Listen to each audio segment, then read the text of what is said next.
നമ്മൾ പെട്ടിരിക്കുകയാണ് ഗൈസ്.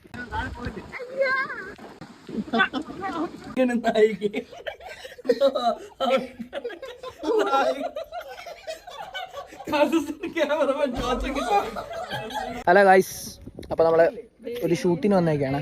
എവിടെയെന്ന് വെച്ച് കഴിഞ്ഞാൽ കൊല്ലത്താണ്, മൺട്രിത്തുരുത്താണ് വന്നേക്കുന്നത്. നായകനാണ് തോന്നിക്കുന്നത്. എടാ ഒരു ആയി പറയണ. പിന്നെ അതുപോലെ നമ്മളെ അഖിലുണ്ട് കൂടെ, അശ്വിനി ഉണ്ട്, പിന്നെ അശ്വിനിയുടെ അമ്മയുണ്ട്. അപ്പൊ നമ്മളെല്ലാരും ഉണ്ട്. അബ്രാമാണ് എല്ലാം സെറ്റ് ചെയ്ത് തന്നേക്കുന്നത്. അപ്പൊ നമ്മൾ പോകേണ്ട വള്ളം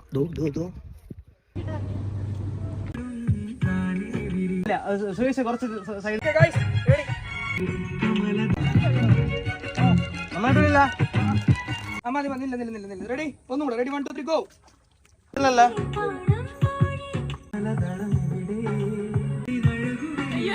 നമ്മൾ പെട്ടിരിക്കുകയാണ് ഗൈസ്. ജാക്കും ജോസും നനഞ്ഞുകൊണ്ടിരിക്കുകയാണ്. നല്ല മഴയായിരുന്നു, എല്ലാം നനഞ്ഞു. പക്ഷെ കുറച്ച് സാധനം